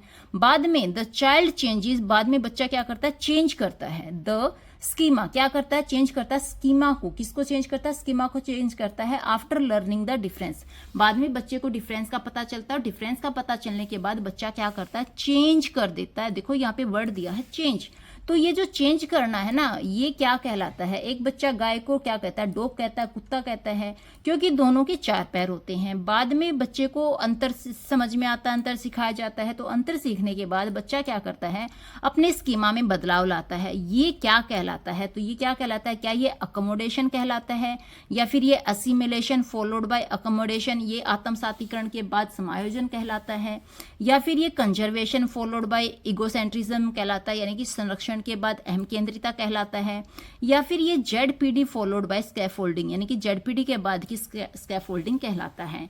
तो पहले बच्चे ने क्या किया, गाय को डॉग कहा क्योंकि दोनों के 4 पैर थे। फिर बच्चे ने क्या किया, अंतर सीखा। देखो यहाँ पे 2 बातें हैं, यहाँ पे सीखने की बात है, सीखने की बात है, इसी कारण ये असिमिलेशन भी है। लेकिन सीखने के बाद उसने क्या किया, अपने स्कीमा में चेंज किया, बदलाव किया। क्या किया, अभी चेंज किया, बदलाव किया, इसलिए ये अकोमोडेशन भी है। तो हमारा आंसर क्या हो जाएगा, असिमिलेशन फॉलोड बाय अकोमोडेशन, की आत्मसाती करने के बाद, कुछ चीजों को सीखने के बाद, यानी कि सीखने के बाद क्या किया, उसने समायोजन किया, उसने अकोमोडेशन किया। तो आंसर हमारा क्या आ जाएगा, हमारा आंसर हो जाएगा आत्मसातीकरण के बाद समायोजन करना। ठीक है, तो ये क्लियर है कि यहाँ पे पहले तो सीखना बोला, सीखना यानी कि इसमें एसिमिलेशन हो गया। फिर यहाँ पे उसने बोला था कि बदलाव करता है, यानी चेंज करता है, चेंज करता है, इसका मतलब यहाँ पे अकोमोडेशन भी हो गया। फिर है क्वेश्चन नंबर 50। ये क्या कहता है, विच स्टेटमेंट करेक्टली डिस्टिंग्विश पियाजे एंड वाइगोत्स्की। इनमें से कौन सी स्टेटमेंट है, कौन सा कथन है जो पियाजे और वाइगोत्स्की के बीच का सही अंतर बताता है कि भाई इन दोनों के बीच में ये सही अंतर है? तो कौन सी स्टेटमेंट बताती है? पियाजे एम्फेसाइज सोशल इंटरेक्शन। जो पियाजे है वो सोशल इंटरेक्शन की बात करता है और जो वाइगोत्स्की है वो स्टेजेस की बात करता है। बिल्कुल नहीं करते वही। दूसरा है जो पियाजे है वो एम्फेसाइज करता है एक्टिव कोग्निटिव कंस्ट्रक्शन को, जो वाइगोत्स्की है वो एम्फेसाइज करता है सोशल कल्चरल इंटरेक्शन को। बिल्कुल करते हैं भाई। तीसरा क्या है? Both emphasised punishment. दोनों पुनिशमेंट को बिल्कुल नहीं करते भाई। फिर चौथा है बोथ रिजेक्टेड लैंग्वेज। दोनों के दोनों लैंग्वेज को रिजेक्ट करते हैं। ये भी बिल्कुल सही नहीं है। तो यहाँ पे सही क्या दिया है कि जो पियाजे हैं वो क्या कहते हैं, जो एक्टिव कोग्निटिव कंस्ट्रक्शन होती है इस चीज के बारे में बात करते हैं, और जो हमारे वाइगोत्स्की हैं ये सोशल कल्चरल इंटरेक्शन के बारे में बात करते हैं। ठीक है, तो ये थे हमारे 50 क्वेश्चन। हमारा जो चैप्टर था वो कौन सा था? पियाजे एंड वाइगोत्स्की। तो आपको क्लियर हो गया होगा। अगर आपको मेरी वीडियो अच्छी लगी हो, समझ में आ गई हो, तो मेरे चैनल को लाइक कीजिएगा, शेयर कीजिएगा, सब्सक्राइब कीजिएगा और आगे आने वाली वीडियो के साथ जुड़ते रहना ताकि आप अच्छे से सीख सकें। Thank you.